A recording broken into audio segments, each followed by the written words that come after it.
I saw that it had been 1 year ago since I was doing my Artist Way challenge, and I was watching my videos recapping the different weeks, and I figured it would be fun to do a where am I now.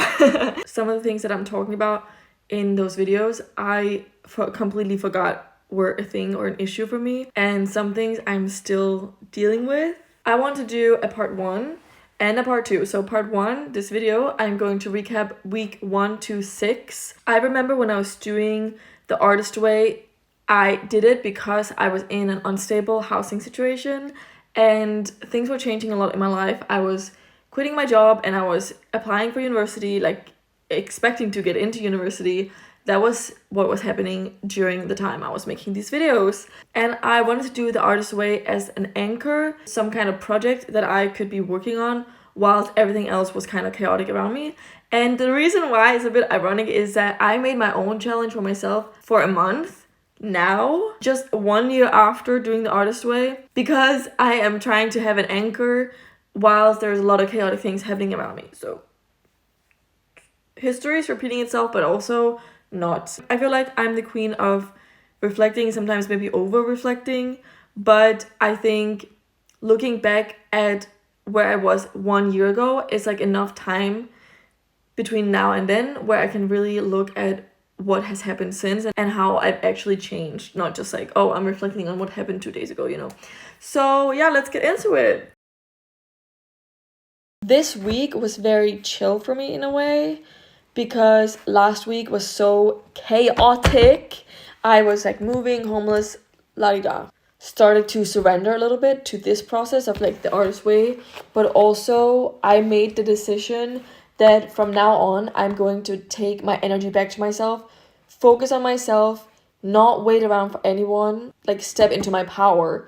I think over the course of the last year I have been taking my power back to myself in increments, but I think sometimes when you make that big of a decision that is so different from what you're used to doing, it takes time sometimes to implement. I probably wrote something similar to that in my journal recently. So I also talked about how I was listening to sleep tapes and stuff like that. I do not do that anymore at all. I was like putting so much into my brain. At the time I was working as a housekeeper, and so I was wearing headphones for my shift, and I would just be listening to affirmations for like 6 to 8 hours. After work, I would go to the park, it was like summer, and I would just like continue listening to it, and I would write in my journal affirmations as well. That's where I was at back then. So a lot has changed because I don't do that anymore. I'm a little bit more relaxed. Not fully where I would like to be, but at least I don't do that. I feel like every dream progressively was like a clearing out of some old belief that I have of waiting for other people's approval, waiting for other people's recognition, waiting for other people's yes. Over the course of the last year, because a lot has happened, like I started university, I moved a couple times, and other things in my personal life happened, in my professional life happened, where I, in some cases, were waiting for approval at first, but like as soon as I let go of that and just didn't care anymore, like my life just like moved so much more effortlessly forward in these different areas of life. And I still struggle with waiting in some areas of life and in some ways. So I'm starting to learn that I don't have to either sacrifice myself in order to get love and community and connection, but I also don't have to be completely solo and being on my own journey, because in the past that's kind of been like my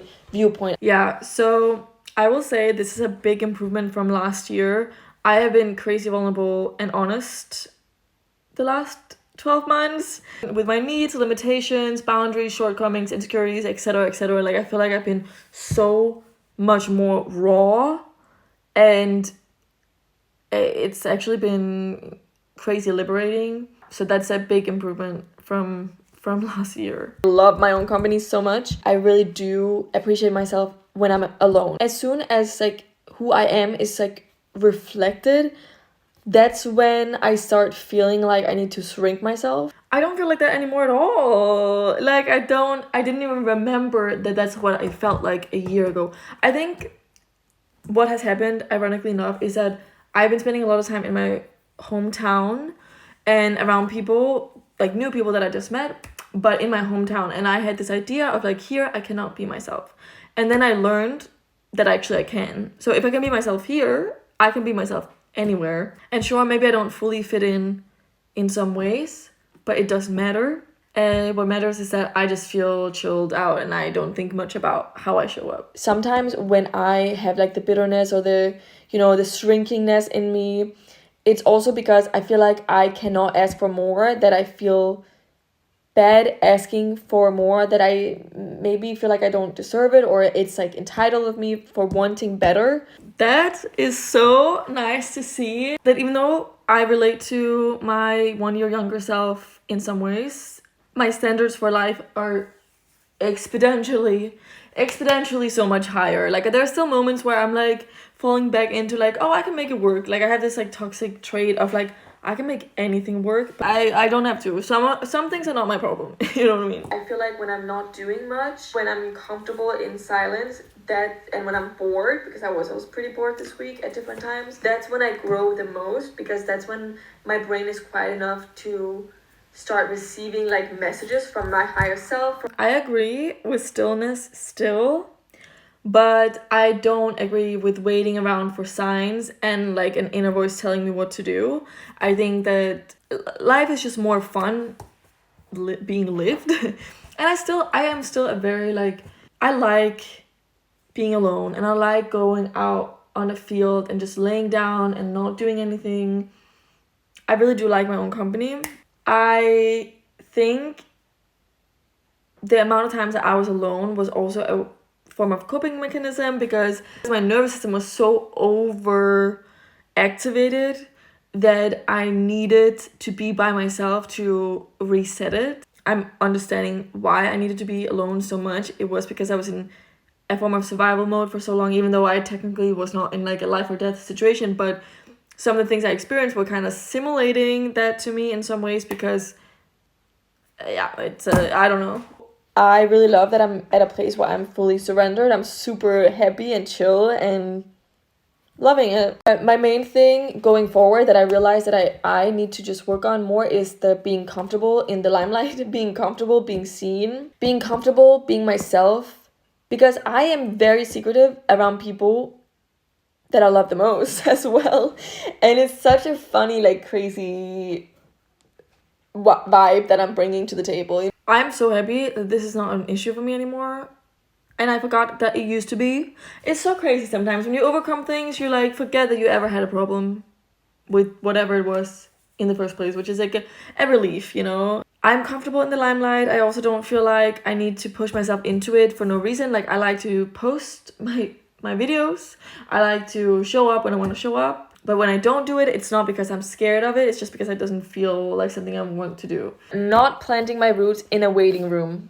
I swear to God, like I have just been living so much of my life in a waiting room.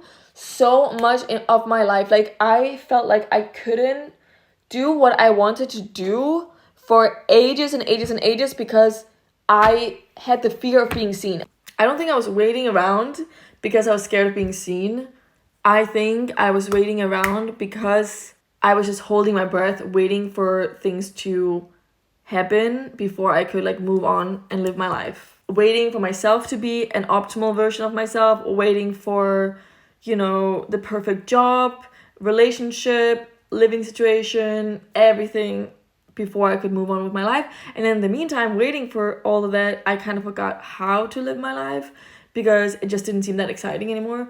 Doing things for fun didn't seem that exciting. So yeah, this waiting room drama, I will say, I still feel like that sometimes, but within the last year, at least I've been doing things and putting things into motion, and you don't have to be fucking busy 24/7 for you to be living an active life. I think those times I was in a waiting room were giving me all these tools to be more reflective, and I don't think that I'm behind at all, and I don't think I wasted my time really. Sometimes getting so tired of doing one thing over and over and over again is what is going to catapult you into a new phase of life, and I think that's kind of what happened. Pros and cons, like I don't actually think it's that bad, but obviously I was recognizing it a year ago, and I kept recognizing it the past year up until very recently. It's still difficult to remember that I can keep living even with all these uncertainties and without all the things that I want right now. I can keep living and I can keep doing things. I don't need to wait around and keep checking for things to arrive to me. I can let them show up as I'm just having fun, if that makes sense. The last 2 weeks where I've kind of been getting back grounded and stuff, I made so many decisions and really concluded what I want to do with my future, kind of, you know. But, you know, like, I have a plan now, and that is for the first time in a while. And partly why I was so floating for so long was that I didn't have any specific things that I decided I wanted to do. And I think it always comes down to making a decision, like, decide this is what I want to do. And that's it. If I decide I want to do something, there's nothing holding me back ever in my life.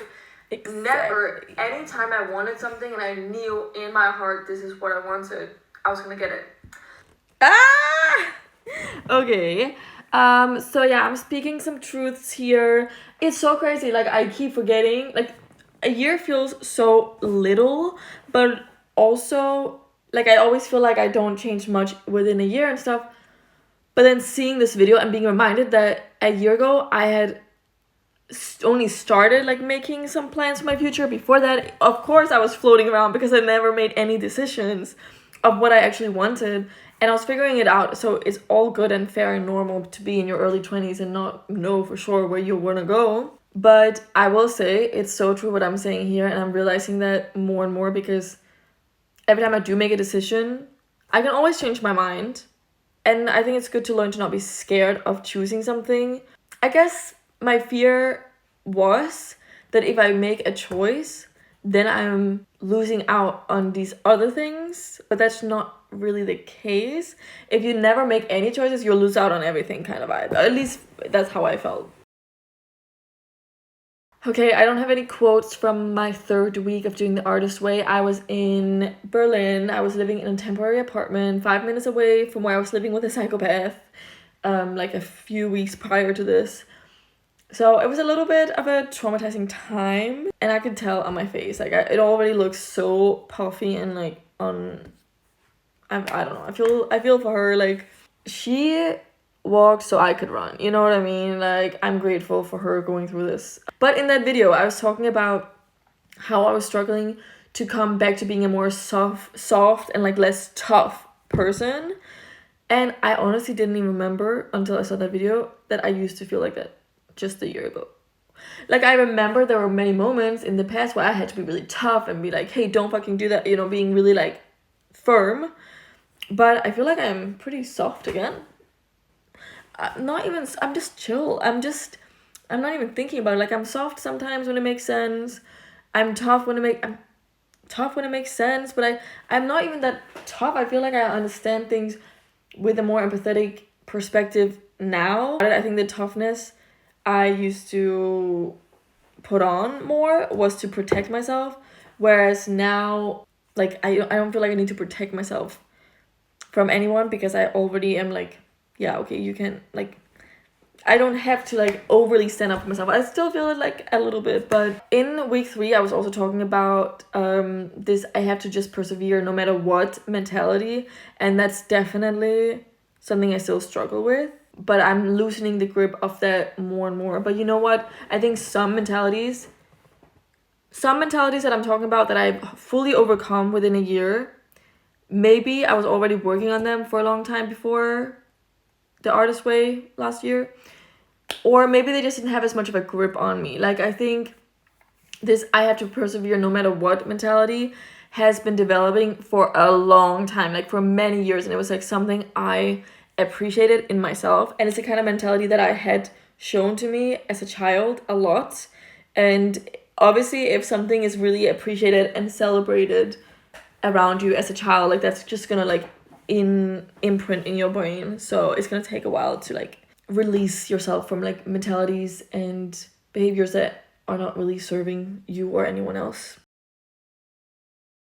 I didn't write any notes for week 4. I was still in Berlin temporarily, not eating listening to affirmations 12 hours a day, quitting my job, struggling. Like, oh my god, I can't believe it. That was literally a year ago. Week 5. In this video, I was talking about sometimes I can scold myself for over reflecting because I'm like, okay, Julie, just move on. In this video, I'm talking about that once I get over something, it really doesn't affect me anymore and I completely forget about it. And you know what? Maybe this extreme reflection personality that I have is actually not bad, because it actually is true. Like, now that I'm watching these videos back, there are some things I was struggling with just 12 months ago that I completely forgot already, because it's not an issue anymore. I guess I reflected enough or just tried new things enough and I got out of the loop. So actually I'm gonna fucking journal again all the time. So I don't struggle much in believing in myself at all, really. Which is like the conclusion of this. I really don't struggle with it. I believe in myself, and that's genuine. Like, I would say if I didn't. I have a way with words, like, okay. But it's true, I do believe in myself. Great. How nice. But of course I can have like doubts in the moment. Anyway, it's kind of funny seeing yourself and what you talk about and see that some things still resonate, but some things don't, and which is nice. Which is worth focusing on. Rome was not built in a day, and it would also be crazy if I had no fucking insecurities anymore. It's nice to see that there's movement and I'm not just living a stagnant life, that I have evolved a bit since. But I'm also so grateful for the girl in these videos, like, so grateful, especially, like, I don't know how I handled all of that. I think probably, like, 2024 and 2025, or, like, the first 6 months of it, were, like, so extremely challenging for my emotional, mental well-being. I've had depression before. I've had, super bad anxiety before. But always during times where I had, like, stability around me. Like, I had permanent housing. I had, like, a degree I was doing, or stability in terms of, like, work or something. But, like, 2024, 2025, first 6 months were very chaotic mentally for me. But perseverance, I guess.